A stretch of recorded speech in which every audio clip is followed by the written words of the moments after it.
Buenas tardes a todos. Son las 8:01 de la Ciudad de México. Comenzamos una nueva sesión de las Creative Jams. Hoy nos acompaña Francis Restoy, que nos va a hablar un poquito sobre la empatía al servicio del diseño.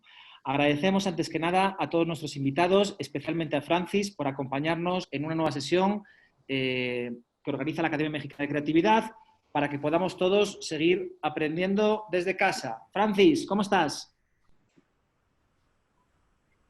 Muy bien, ¿qué tal? Pues aquí Hola, hola, estamos Francis, ¿me escuchas disfrutando bien? de esta sesión con vosotros. Sí, te escucho bien. ¿Tú me escuchas? Súper. ¿Quieres conectar tu cámara para que te veamos? Te escucho perfectamente. Si quieres conectar tu cámara, Listo. ahí estás. Ah, Estupendo. Pues ahí estoy, bienvenido ¿no? y adelante, Francis, estás en tu casa. Perfecto. Ok, pues gracias Alex por la introducción y muchas gracias por la invitación. Efectivamente, hoy vamos a hablar un poquito de empatía, vamos a hablar de cómo la empatía nos puede ayudar a ser mejores diseñadores y espero que lo disfrutemos mucho. Eh, Bienvenidas todas y todos. Espero que esta sesión nos mueva un poquito, nos menee y luego veamos cómo lo podemos aplicar en nuestro día a día, que es un poco la intención, ¿no? Ver un poco cómo todo esto lo podemos usar en nuestro trabajo, en nuestra vida incluso, ¿no? Voy a presentarme un poquito. Yo soy Francis Restoy, llevo diseñando producto digital desde el año 2001. He participado en más de 200 proyectos, algunos con éxito y otros con mucho aprendizaje. Yo tuve un estudio muy chiquitito allí en Madrid, se llama Reflex, era una boutique, y de ahí pasé a trabajar con Multiplica y a llevar hasta 90 personas. Esto ha sido toda una locura y un viaje muy loco. Y entonces, en todo este viaje, lo que he encontrado ha sido un poco cuál es mi propósito, ¿no? Y al final mi propósito es un poco ayudar a empresas y equipos a diseñar mejores productos digitales bajo metodología de diseño centrado en el usuario. He tenido la suerte de ayudar a formar a muchas personas y que ahora mismo están pues trabajando en clientes como BBVA, como Sura, como Walmart, como Orange, como Mango en España, pues muchos. En todo este viaje que os estaba contando, en realidad lo que voy a contar ahora tiene que ver mucho con mi experiencia personal.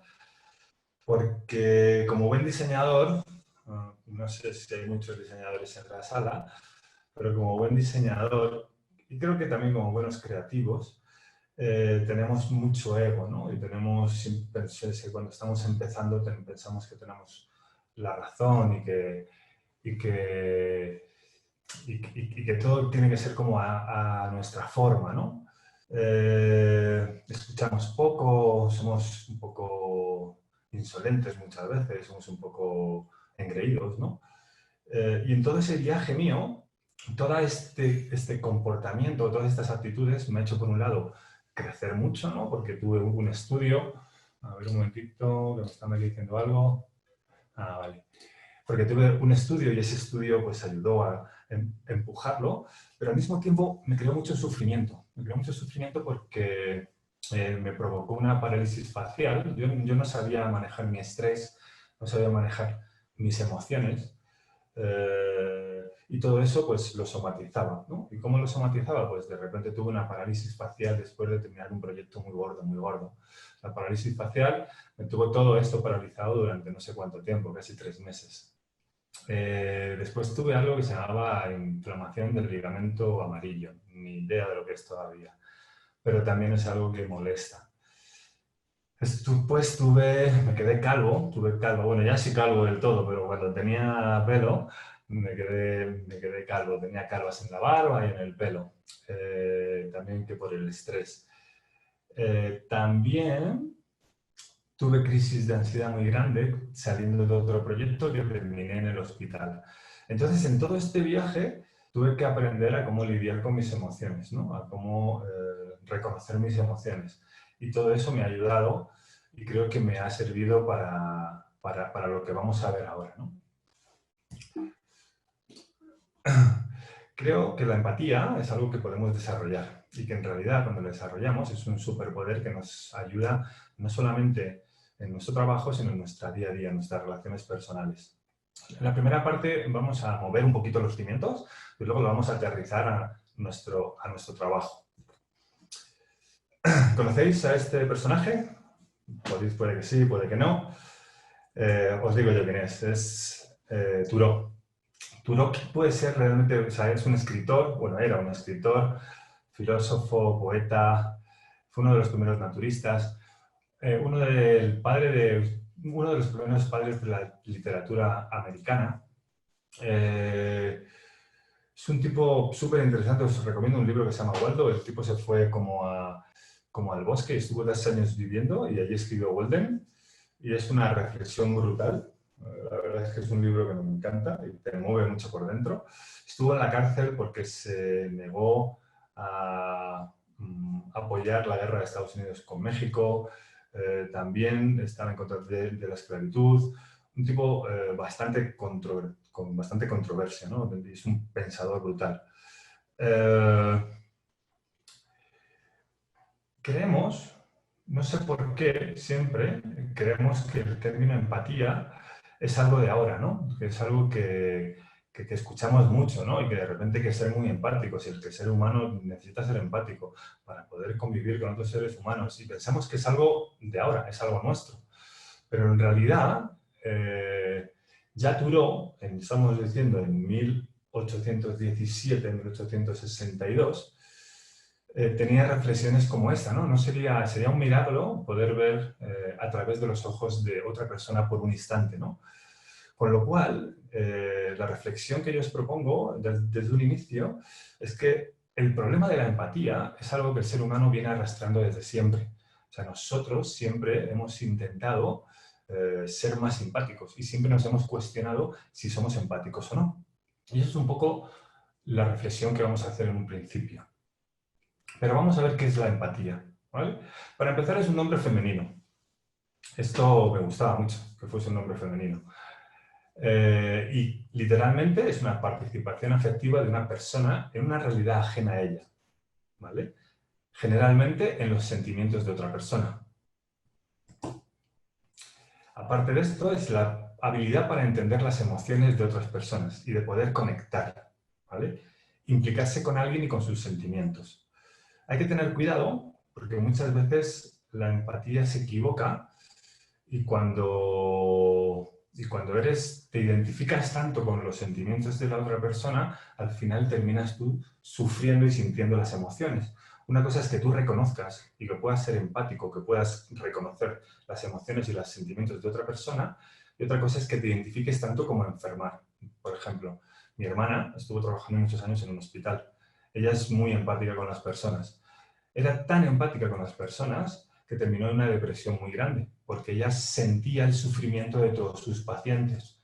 Al final esa empatía la arrastró a ella con el sentimiento de todos los demás. Hay que tener cuidado porque una cosa es sentir y reconocer y otra cosa es involucrarte hasta el punto de enfermar, ¿no? Hay que frases que a mí me gustan mucho, ¿no? Una es como, trata a los demás como te gustaría ser tratado.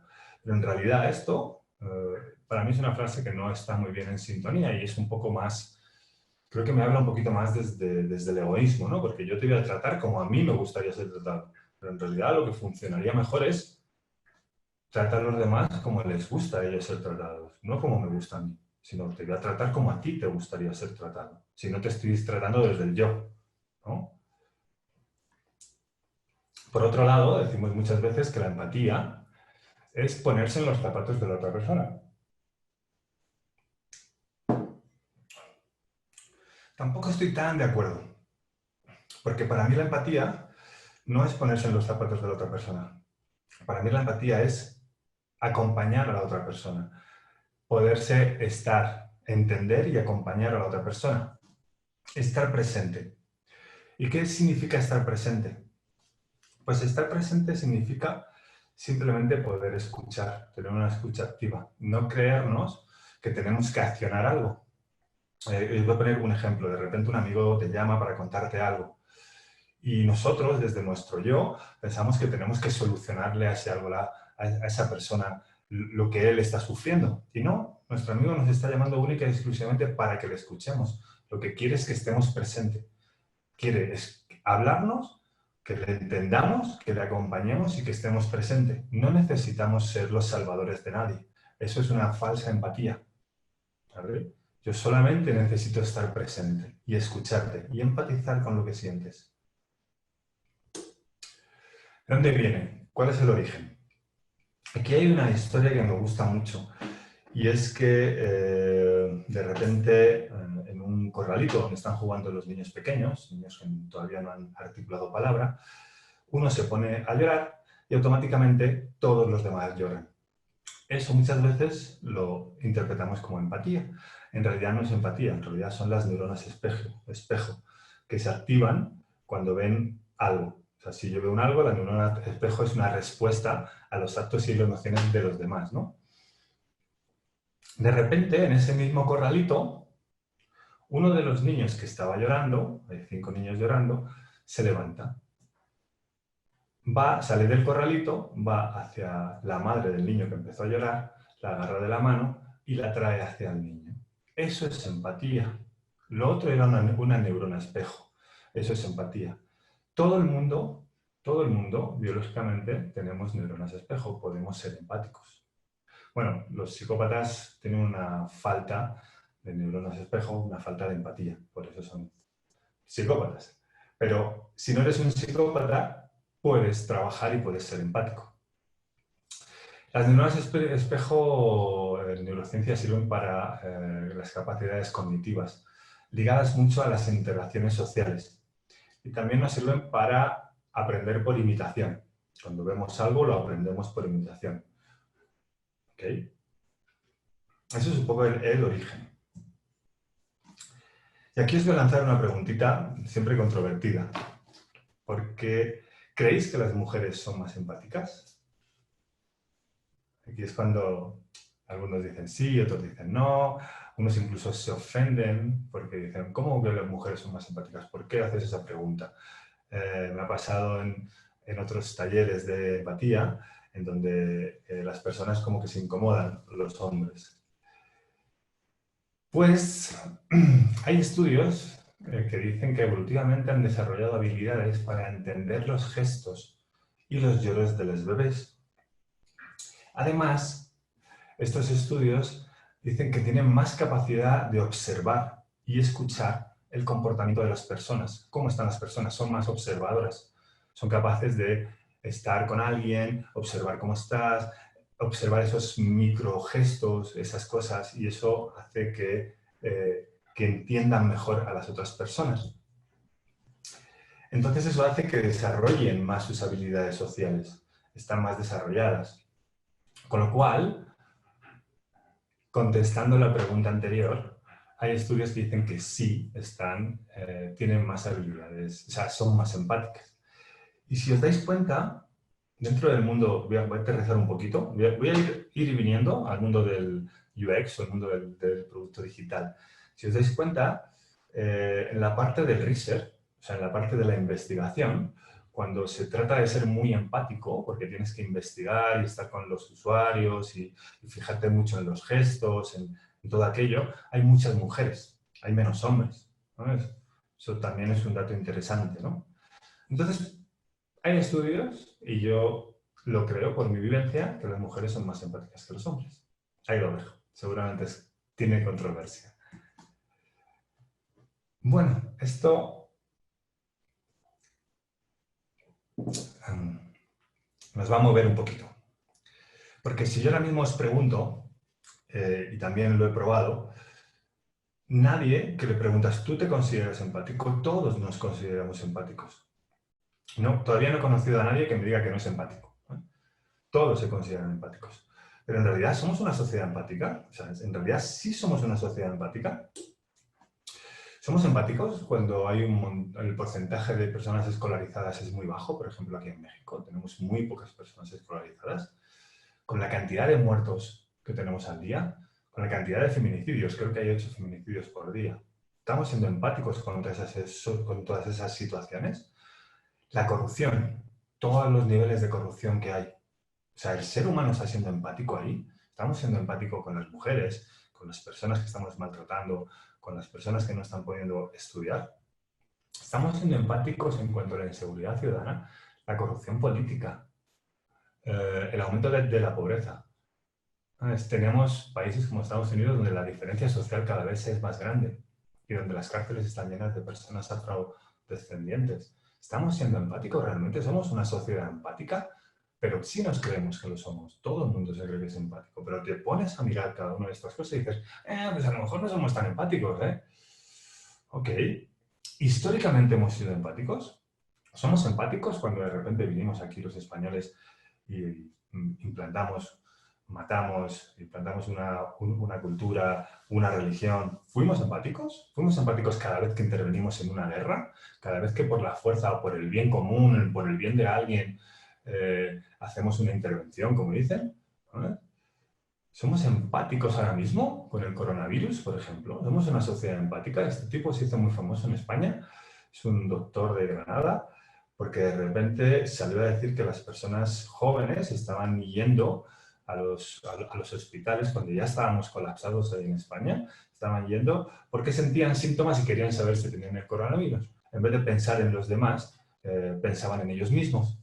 Y hubo muchas personas que cuando de repente ya se había desatado todo el caos, en el primer fin de semana se fueron a las playas. Claro, la policía les hizo volver. ¿Estamos siendo empáticos con las personas mayores, que son los que más han muerto en España, o que van a morir? ¿Estamos siendo empáticos o estamos siguiendo pensando en nosotros mismos?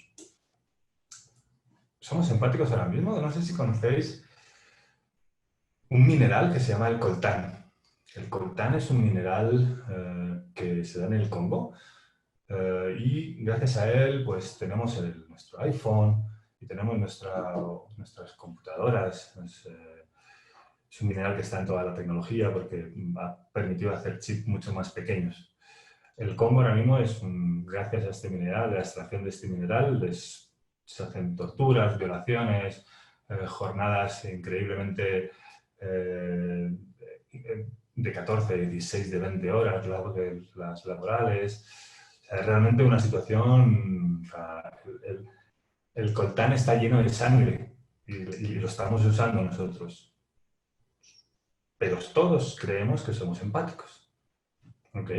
Esto sabía que nos mueve un poquito, ¿no? Porque en realidad todos somos empáticos, pero nos mueve. Hay un problema muy grande. O sea, somos empáticos si eres de mi equipo. Si tú eres de mi equipo, si eres de los míos, si eres de los de mi equipo, si eres de mi familia, somos empáticos. Pero si no, esto lo vemos muy lejos. Esto está muy lejos, esto no son de mi equipo. Ahí cuesta mucho más ser empático, porque no son de mi equipo. Y cuando no eres de mi equipo, no solamente no soy empático, sino que además ni te escucho. ¿Sabes? No, porque tú eres de otro equipo. O sea, hay algo muy increíble. Yo soy muy forofo del fútbol. Y yo siempre tenía grandes discusiones con amigos míos, entre ellos Aitor, que es del Real Madrid, y yo soy del Barça, ¿no? Y teníamos unas discusiones brutales, pero brutales hasta un punto que no os podéis ni figurar. O sea, dos amigos discutiendo por el fútbol. Y un momento en el que yo me di cuenta que cada vez que alguien que no es de mi equipo, o sea, si el Madrid gana, hay un montón de amigos que están felices. Aitor, Joseba y Jesús, un montón de amigos que están felices. Con lo cual, eso a mí me tiene que hacer feliz. O sea, da igual que no gane mi equipo. Si gana el otro equipo y hay un montón de amigos que son felices, yo debería estar contento, porque yo quiero la alegría de mis amigos, ¿no? Pero cuesta mucho eso, cuesta mucho. Sin embargo, tenemos esa capacidad, tenemos la capacidad de ver a la otra persona como un ser humano que sufre y busca la felicidad igual que todos nosotros. La tenemos. Las neuronas espejo, recordad, tenemos la capacidad. ¿Vale? Y entonces, después de todo esto que os he pintado, entonces, ¿cómo desarrollamos empatía? ¿Cómo hacemos? ¿Cómo trabajamos? ¿Cómo podemos desarrollar la empatía con nosotros, ¿no? Hay que salir un poco de mis ideas, de mis creencias, de mi ego. Todo eso va a hacer que cuando estás trabajando, hay algo que es muy importante. Cuando estás en un equipo, o sea, para empezar, no sé si estás en un proyecto personal, si estás en un proyecto ahora mismo, alguno, si tenéis algún proyecto en el que estés haciendo, con un equipo de diseño, con un equipo de producto, incluso con un equipo de creativo, alguna campaña, sabéis que estos no se pueden hacer solos. O sea, no podemos hacer las cosas aisladamente, tenemos que hacer las cosas en equipo, ¿vale? Y en ese equipo hay personas que van a tener otras ideas y otras creencias.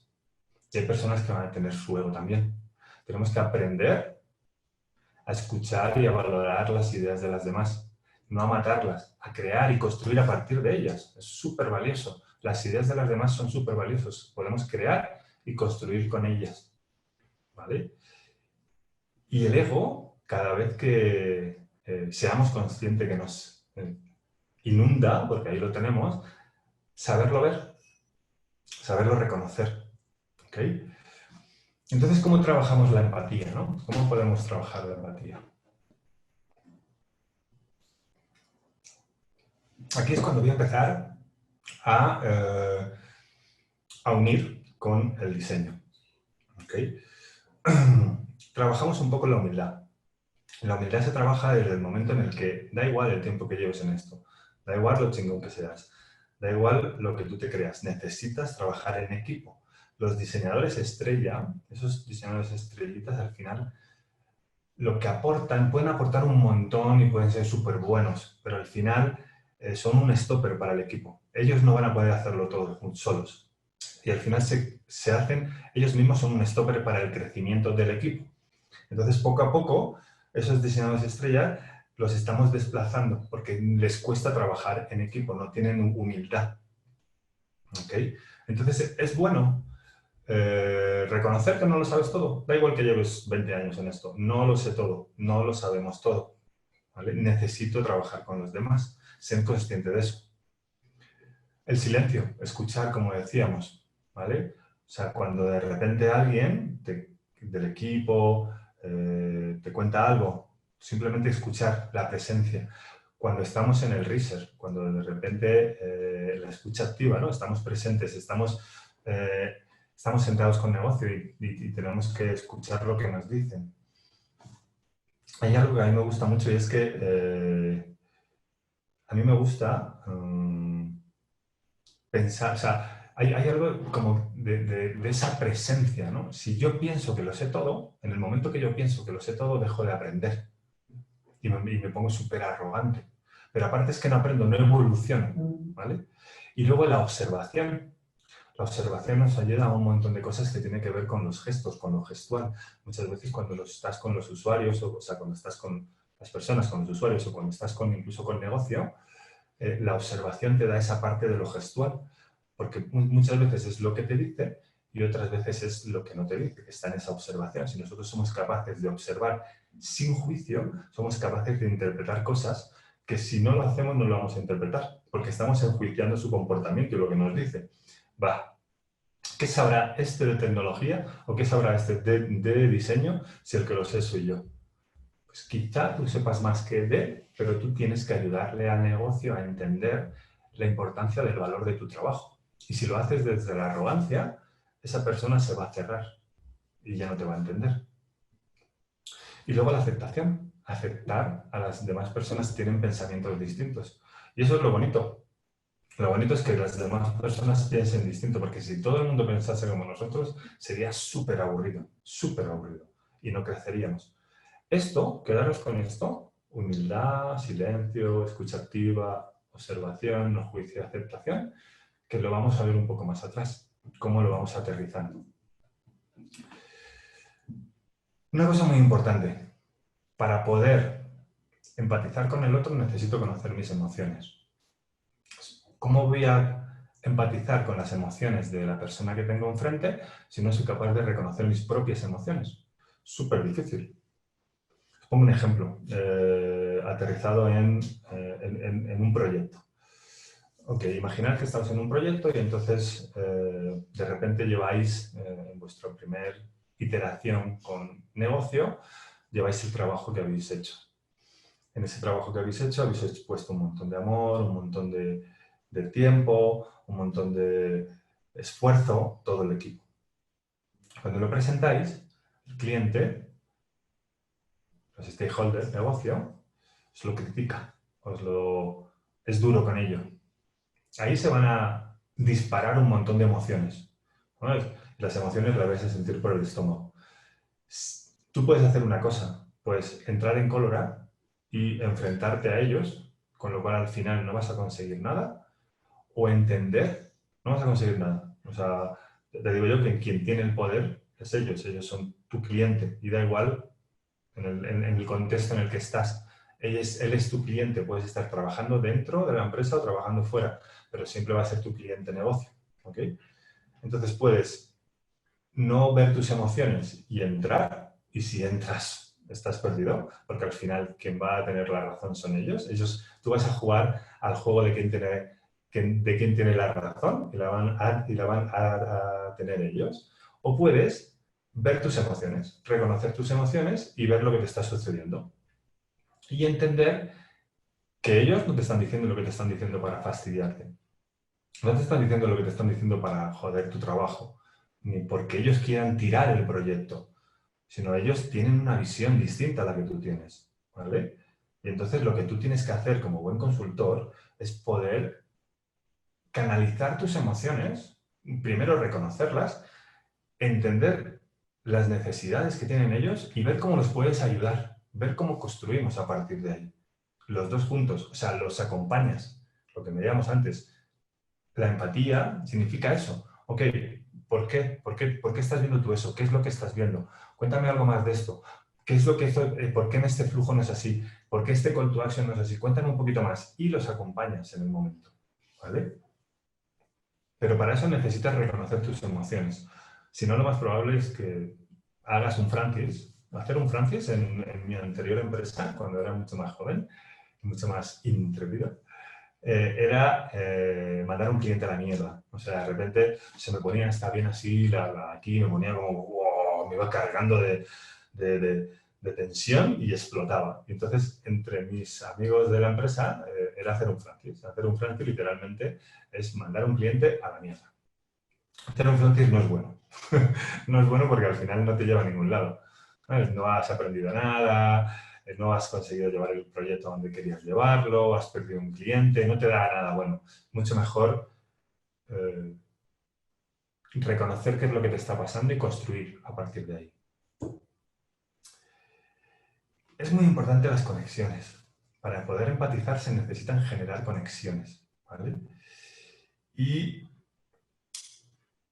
biológicamente, hablando de conexiones, vamos a aterrizar un poco en lo que es biológicamente. ¿Qué es una conexión, no? Pues en realidad, biológicamente, una conexión es el amor. Biológicamente las conexiones son amor, es el amor. ¿Y esto cómo nos ayuda?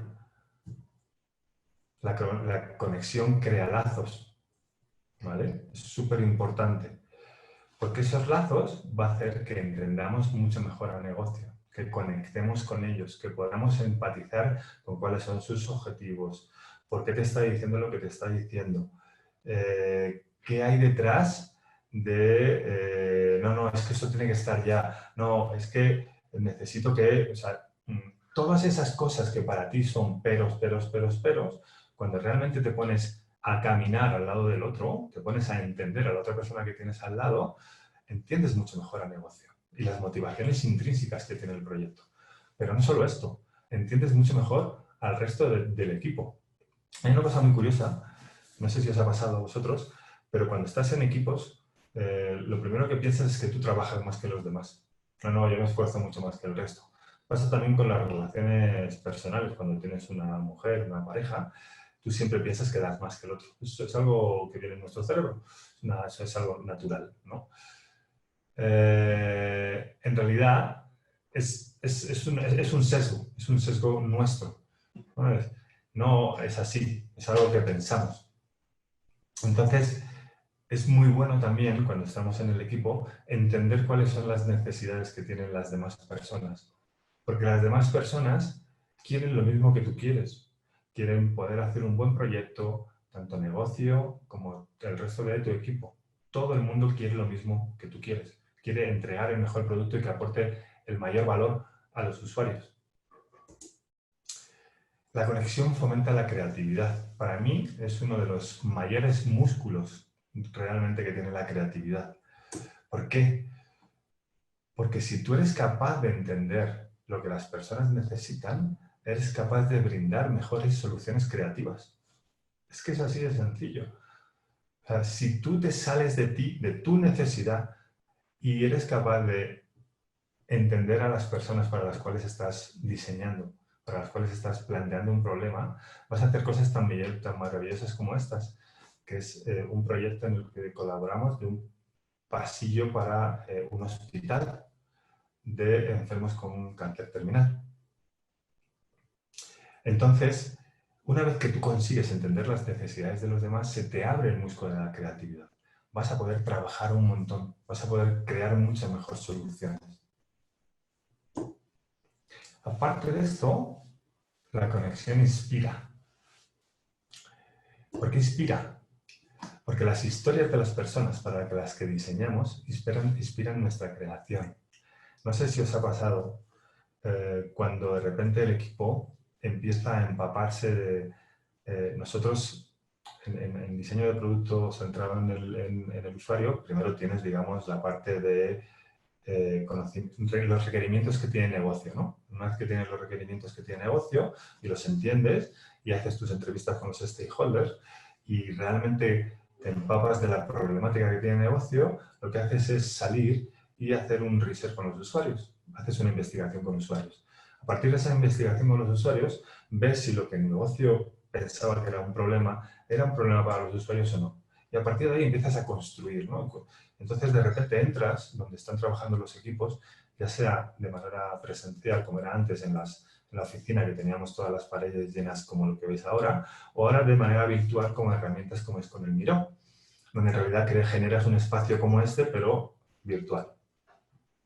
Y al final lo que ves es un mood board, son personas, las historias de las personas, los problemas que está solucionando. Y eso lo que hace es inspirar nuestra creación, inspira nuestra creatividad, porque nosotros lo que queremos hacer y por lo que nos levantamos todas las mañanas es para intentar aportar un poquito y cambiar un poquito la vida, cómo ayudamos a los demás a mejorar su vida. Eso es lo que hacemos, eso es lo que intentamos hacer. Y esos espacios que generamos hacen que al final las historias de esas personas con las cuales hemos empatizado inspiren nuestra creación.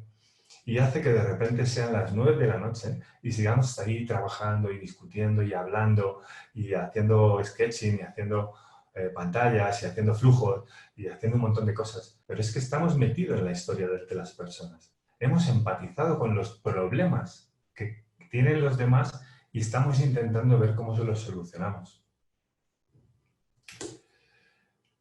Pero aparte de esto, las conexiones deben estar abiertas al feedback. Y la conexión abierta al feedback es parte de nuestro crecimiento, la apertura que tengamos al feedback. Imaginemos otro caso, ¿vale? Ya hemos hecho la investigación, ya hemos empatizado con el negocio, ya hemos hecho el research, la investigación con los usuarios, ya estamos aterrizando en la solución y tenemos un prototipo que hemos hecho y le hemos puesto mucho cariño y le hemos hecho un montón de horas, etcétera, todo el equipo. Cuando lo llevamos a prototipar, no sé si vosotros lo habéis visto, pero yo he visto equipos en los que conducen las pruebas, ¿vale? Lo que quieren no es aprender, lo que quieren no es feedback del usuario. Lo que están usando es las pruebas para justificar las decisiones de diseño que toman. Ahí no hay aprendizaje, ahí no hay empatía, en realidad, ¿vale? Lo que tenemos que hacer es usar las pruebas de diseño, las usability testing o las pruebas que hagamos para aprender, para empatizar y escuchar. Y escuchar sin juicio, recordar, escuchar con esa mente de principiante, ¿ok? Cuando tú vas, ver lo gestual y ver lo que te dice, ¿vale? Estar abierto, esa escucha asertiva. Y eso es lo que nos va a hacer crecer como profesionales y lo que va a hacer además que nuestro producto, el resultado final, aporte mucho más valor a las personas, que es el objetivo que tenemos nosotros y en realidad el objetivo que también tiene el negocio. El negocio quiere que su producto aporte el mayor valor posible. ¿Ok? La apertura al feedback, no solamente con los usuarios, sino dentro del equipo, es fundamental. Dejar un poquito, que decíamos, ese ego, ser un poquito más humildes, pensar que no lo sabemos todo, y eso va a hacer que podamos crecer todos los días un poquito. Da igual cuántos años tengas, 20 o 50, todos los días, si tienes apertura al feedback, vas a seguir creciendo. Eso es maravilloso. O sea, es maravilloso poder aprender todos los días algo, pensar que no lo sé todo. ¿No? Una vez que piensas, creo que una vez que piensas que lo sabes todo, es el principio del fin. Con lo cual, la apertura al feedback también nos va a ayudar mucho. Y creo que esto es todo. Hecho con mucho amor desde México y desde Multiplica Academy. Me encantaría que preguntaseis, que pudiésemos conversar, hablar, contarme. Francis, muchas gracias. Desde la Academia Mexicana de Creatividad te agradecemos un montón tu presencia.